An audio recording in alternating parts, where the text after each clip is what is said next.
At the end of last December, I ran from one side of the Grand Canyon to the other side and back in a day in what's called a rim-to-rim-to-rim run. In this video, I'm going to talk about how I prepared for that trip, how I trained for it, what I did right, and what I did wrong.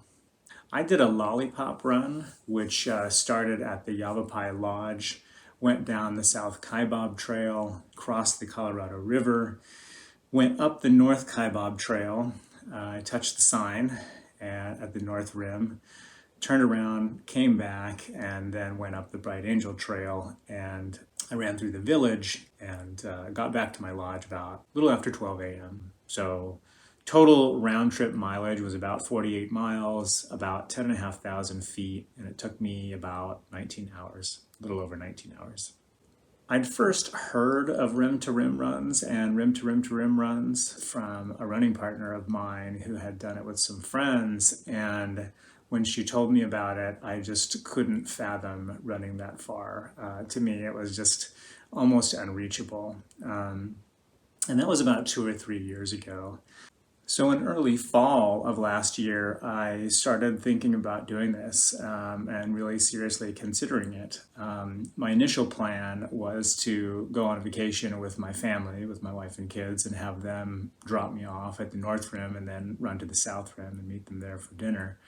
And then as I started researching it, I realized that the North Rim was closed for the winter. So there was really no possibility of reaching the North Rim without doing a rim-to-rim-to-rim run.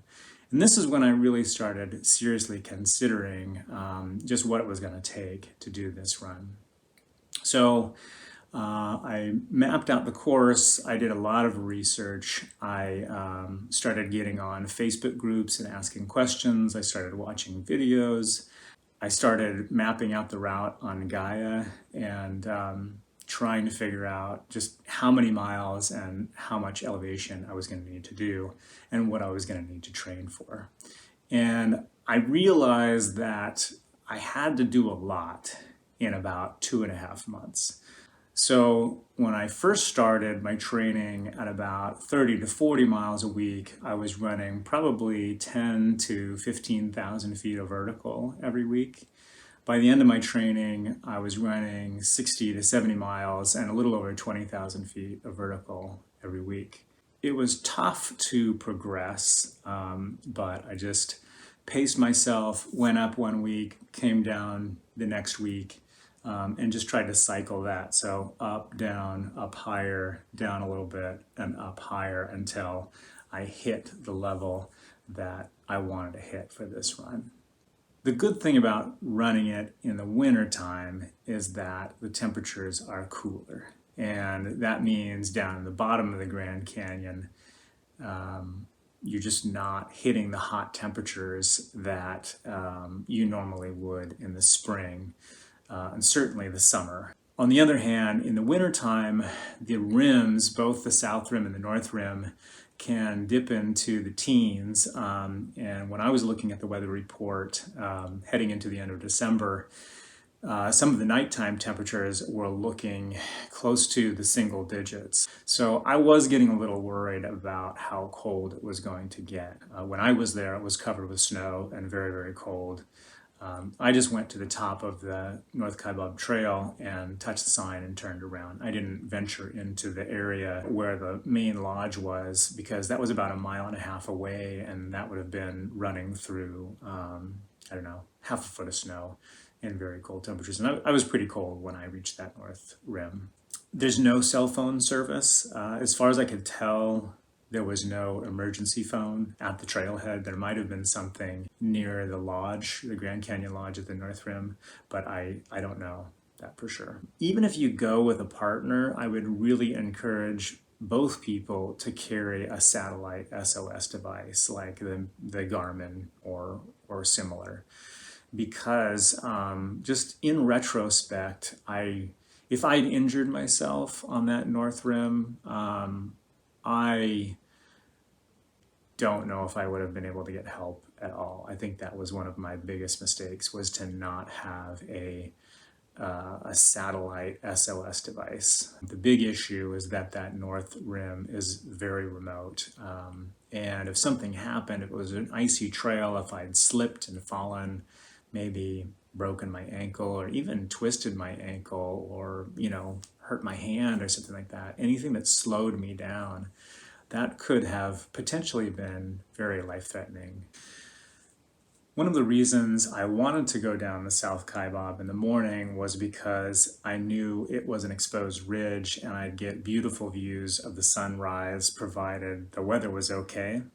And it turned out nicely. I think the video that I got was just spectacular in some places. I also knew I wanted to return along the Bright Angel Trail because of how it's situated in the canyon. It has protective ridges on both sides, so coming up that I would have been protected from the wind, not the snow and the cold obviously, but it's also a safer trail in the sense that there are several emergency shelters along that trail and there are emergency phones. And I knew the last 3 or 4 miles up the canyon would be the hardest part. After running 45 miles, you're just beat. You're cold, you've tried to eat and drink as much as you can, but you're exhausted. Originally, I'd hoped to find a hotel right at the top of the Bright Angel trailhead, but obviously that's the most popular place to stay because it's right in the middle of the village. And by the time I booked my hotel, which was like mid to late November, I think, it was all booked. I was lucky to get a hotel room at all in the village. One thing I wanted to do was I wanted to tell the rangers that I was doing this, rim to rim to rim run, and just let them know that I'd be out there. And the visitor center was closed, so I didn't come into contact with any rangers the entire time, I don't think. At Phantom Ranch, when I bought some food, I told that guy that I was doing this run, and I told a couple other campers. Basically, along my entire route, I just tried to tell people that I was doing this run. And I think that was definitely one of the things that I did right. From experience, I know that you need to tell people what you're doing, and not just tell your family, but tell the people who are there what you're doing and kind of what your expected time schedule is. Because if for some reason you go missing, hopefully someone will notice. Okay, so now I'll talk about my gear, starting with my clothing. So starting from the inside out, underwear, ex officio, it's like a polyester. You never want to wear cotton or anything like that. You always want to wear synthetics. And I've been using these in hiking and climbing and running for years. They work great. My socks, I use these Midweight Injinji trail runners underneath a Thorlo, like a thick running Thorlo. And with this system, my feet are warm down to about 25 degrees in the snow. Also, I just rarely get blisters anymore. It just works so well. Even when my feet are wet, they're warm. If you're in a warm environment, you can stop for maybe 30 minutes for lunch, take them off, pull them inside out, put them in the sun, and they'll be dry in 30 minutes. These are Asics running pants. I think these were like $30, but full length. They have a little rubber at the ankle, so it's kind of like a gaiter, but it's not. But I haven't had a lot of problems with snow going up these, running the snow all the time with those. This is my $20 Target running shirt. You probably recognize it from the video, bright green. I'm colorblind, so I don't know if this is yellow or bright green. It's good for warm weather. It was a little too thin for this trip. I think there's another shirt that's about twice as thick that I think would have done a better job keeping me warm. But this is good. It's nice. It's good to wear bright colors in the mountains, because if for some reason you collapse, they can find your body from the air. My hat, my OR hat, this has got some snaps on it for like a chic neck guard. But, this fits really nicely. It's very thin. When it gets wet, it dries out really quickly. My jacket, $50 REI jacket. It's just a cheap laminated nylon on the inside. When you waterproof it, it's not too bad, though I'm actually looking at replacing this with something. So if it works out, I'll do another video about that. My gloves, I replaced my gloves right before my run, and I'm really happy with these. They're the Seirus Extreme. So this will work with your iPhone, and this was really important because when your gloves are wet, it's really hard to get them on and off. And if you can just activate your phone, your GPS, or your filming, or dial 911 with your gloves on, it saves a lot of time. My sunglasses. Cheap $50 peppers from REI. Keep it in this little bag right here. My fleece. This is a $50 Patagonia fleece. I think it was too thin for the weather that I was in. Dyneema bag, ultralight to keep my clothing warm, dry. This is my fleece hat. I kept my spikes in my fleece hat on the outside, so I turn it inside out. This is actually the outside of the hat. And this was to save weight because the container for this weighs 2 ounces. My balaclava, so you saw me take this off at the end of the video. So that finishes all the clothing. Now let me go through the gear that I had. My poles, these Black Diamond Distance Carbon FLZ, really are spectacular. I think combined they weigh about 10 or 11 ounces. They fold up really small. They're very sturdy. I've used them multiple times in the mountains, in the snow, and they just do a really good job. My only complaint is that the baskets at the tip are too small really to support you in snow. In order to support you in snow, you probably need a basket that's about 3 inches wide. But these are pretty good overall. I've been really happy with them. My headlamp, Petzeltika. I had spare batteries for these, but I really should have had a second headlamp. So I got a second headlamp. That was one of the things that I did wrong. Had spare shoelaces, backup battery, backup power. This carries about 2 iPhone charges. My Sawyer filter, which I used a couple times, but on the way back I just stopped filtering water. Some hand warmers, which I actually got from a lady at Phantom Ranch. I should have brought these. That was another mistake I made. Emergency coffee, which I really recommend bringing some emergency caffeine. My spoon. Toilet paper. My first aid kit, just enough to stop the bleeding. A little bit of Neosporin, very small knife in here, pair of toenail clip, very tiny pair of toenail clippers, and that's it. Some Body Glide in a Ziploc bag, a little bit of sunscreen in a Ziploc bag, a little bit of soap in a Ziploc bag, and that's pretty much it. And I probably carried about 2 pounds worth of food. So what did I bring in terms of food? I brought gels, granola bars, fruit leather, little fruit leather strips that I bought from Target. Overall, I brought close to 5,000 calories. One thing I do is I keep a daily food diary. So every day I write down exactly what I eat and how many calories it has. And I also track protein. When you're on the trail, you need to know how much you're going to eat. And I've talked to other mountain runners who've made this mistake. They've done a long run, like a 30, 40, 50 mile run, and they only brought 2,000 calories and they ran out of food. If you're in the mountains and you have no food, you could freeze to death. At the very least, even if it's warm weather, you'll run out of gas. You won't be able to move anymore. Another thing I did was I knew that I didn't want to go for, 16 or more hours just eating these gels, because you can't just eat sugar for 50 miles. I think it's good to have salt. It's good to have fat and protein. And so what I did to supplement, I brought 2 freeze-dried fettuccine meals that I repacked in Ziploc bags, and I cold soaked them. So on the way up to the North Rim, at my last water source, I filled the fettuccine with cold water, zipped the bags up, and put it in my backpack. And then by the time I reached the top, which was like 2.5 hours later, the water had soaked into the food. When I ate that, it just was really refreshing to get that back in my system, and it gave me the energy to get to the next point. So my food strategy, I think, was really key. That was one of right things that I did. Okay, so now I'll get to the things that I feel like I did right. Number one is I trained hard.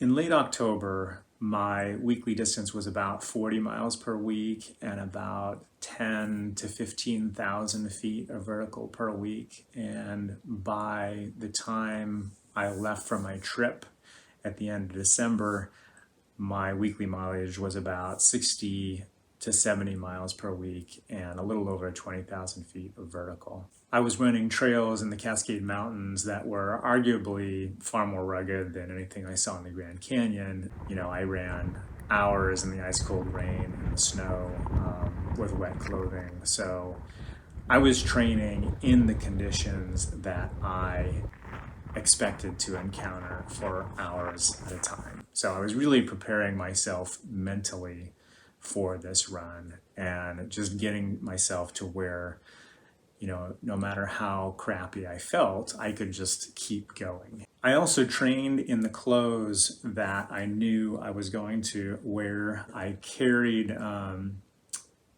most of the gear that I was going to carry.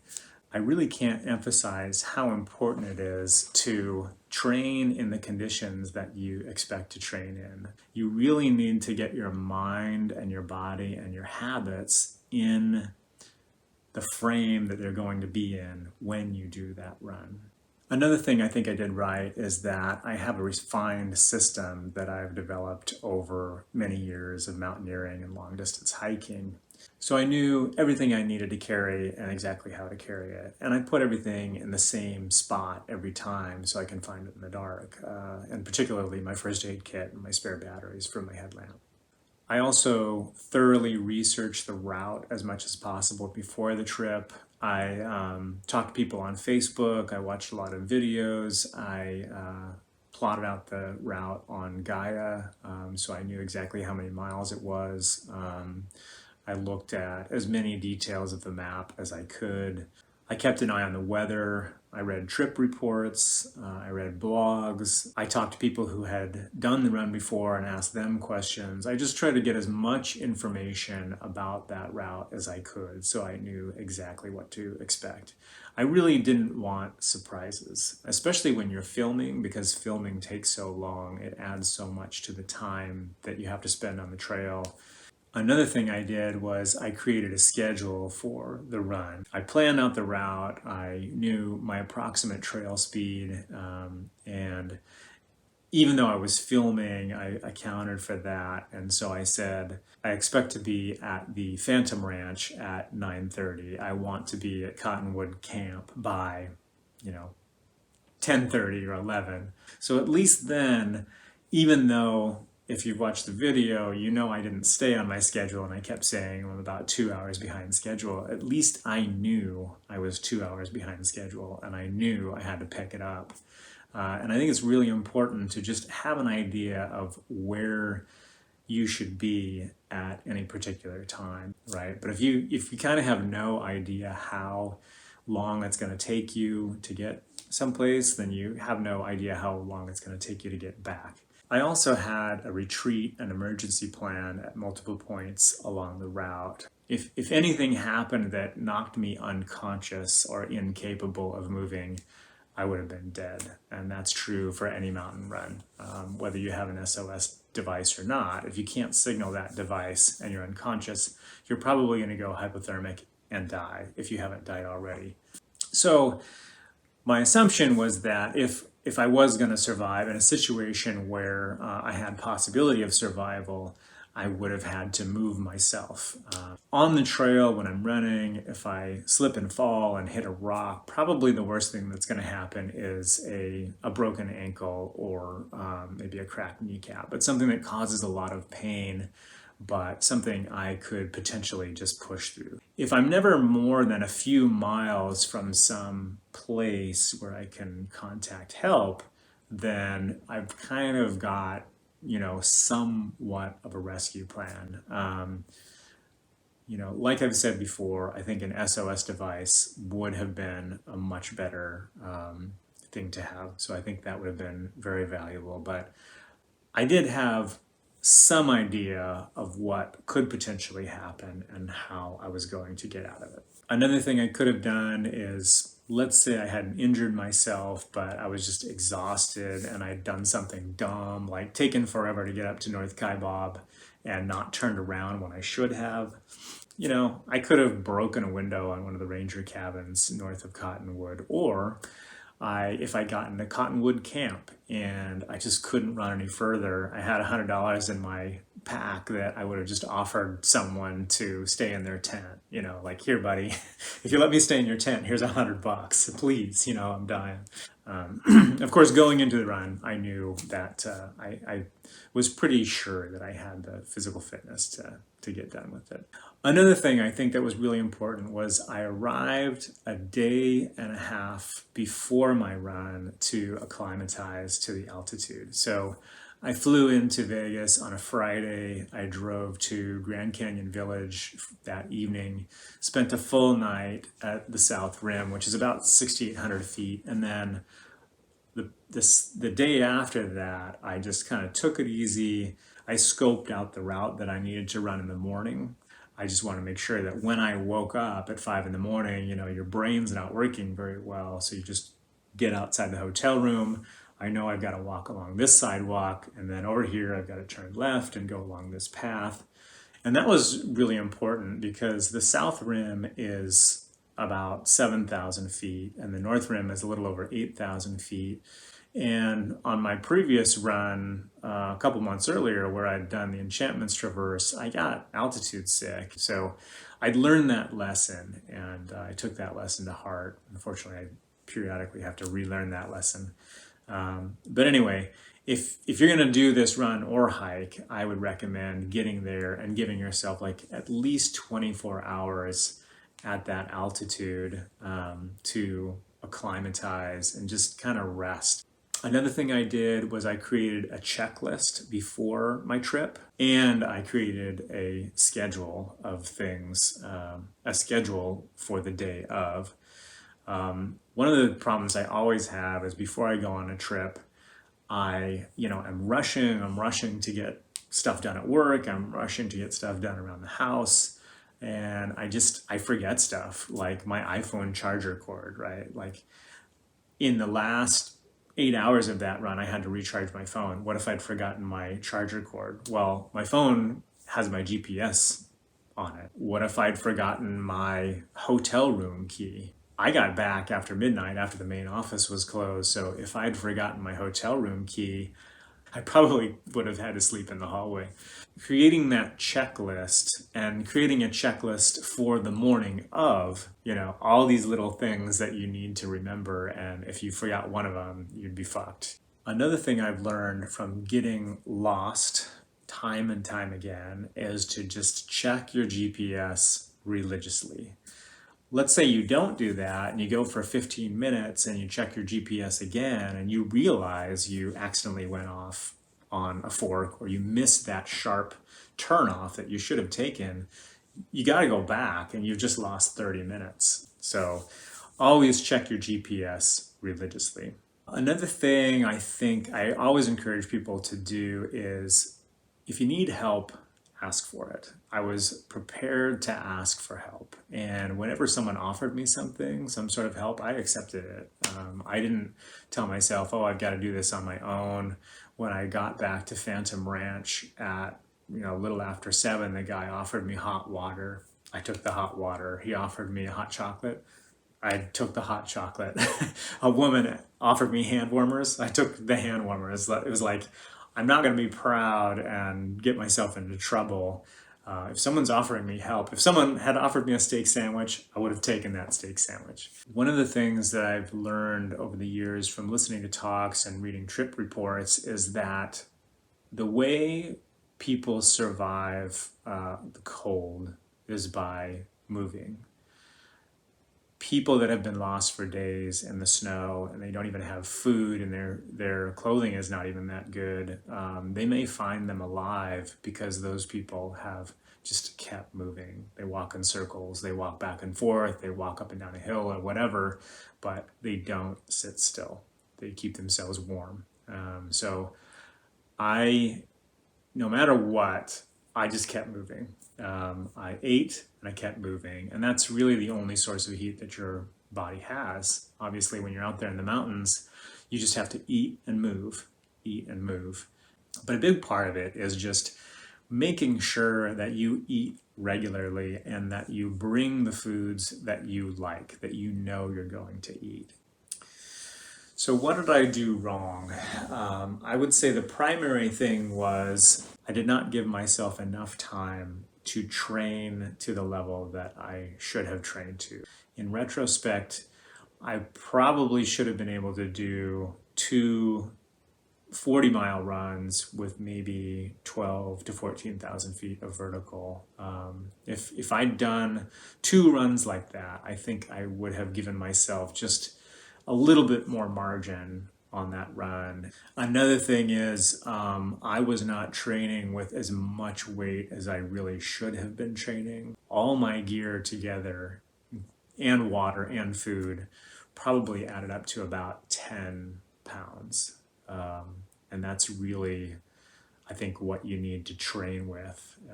Just always run with 10 pounds if you want to do mountain running. I think one of the most important things to realize about mountain running is you're on your own. You may be so remote you might not see anyone. So you've got to have that margin and that level of fitness that you can rely on to get you past those tough points. In a race, you might be able to run to your limit where you kind of collapse at the finish line. And that's not really a safe thing to do when you're mountain running. I think when you finish that mountain run, you should have at least, 25% left. If you've only got like 5% left, then you were really cutting it close. And in this run, I would say I was kind of getting to that, 20 to 25%, a little bit beyond the margin. I asked myself the question, what if the weather had been colder? What if the winds had been higher? What if the winds had been blowing 20 or 30 miles an hour? What if the snow had been deeper? So there are a lot of what ifs that I thought about where that could have just made my margin even thinner. If your margins are so thin that one mistake is going to get you killed, eventually it's going to happen. I don't want to put myself in that situation. But overall, I would say in terms of fitness, if you have done a 50-mile run with, 8 to 10,000 feet of vertical gain and you finish that run not completely wiped out, it seems like, an R to R to R would be pretty reasonable for you. I think another mistake I made, as I mentioned earlier, was I didn't bring enough insulation to keep my core warm. One thing I did decide to buy was a fleece vest. I think this, covering the core probably would have been that extra layer that I needed to keep me a little bit warmer and maybe give me that extra margin of safety. And as I've mentioned before, not bringing that satellite SOS device could have been a very critical mistake had I injured myself up in the North Rim. An SOS GPS device, I think, is a must for runs where you're maybe 5 or more miles away from being able to get help. So ironically, I think one of the big things I did wrong was I filmed my run because filming really takes a lot of time. I feel like I probably lost about 2 hours to filming, and losing 2 hours on a run can be a big deal. If something bad had happened at 9 at night, there's a lot of people around, but if something bad happens at midnight, no one's around. Potentially I could have gotten up to the village, gotten lost in the village, and frozen to death, a mile from my hotel room if I hadn't had my GPS. So, delays are dangerous. And then finally, again, ironically, I think one of the things that put me at more risk definitely was running solo. Finding a partner to do runs where you want to film it is kind of difficult. If you're not like me, you don't want to film your runs, try to go with a partner. It's always safer to go with someone else. So overall, I would say I definitely made some mistakes. Ultimately, I feel like I cut the margin too thin on this run. You know, for ultralight hikers and ultralight mountain runners, there's always this tendency to want to shave weight, but you shouldn't do that and sacrifice safety. Okay, I've tried to cover the things that I felt were most important, but if I've missed anything, please comment in the comment section below and let me know. I'm interested to hear what you think. Over the next few weeks, I'll be posting my final episode of my 200-mile hike through the Swiss and Italian Alps, and I'll follow that up with one or more videos about how to plan and train for a long-distance hike in the Alps. So if you're interested in my upcoming videos and further adventures, go ahead and subscribe and you'll be notified as soon as they're available. In the meantime, get out there, have fun, and stay safe.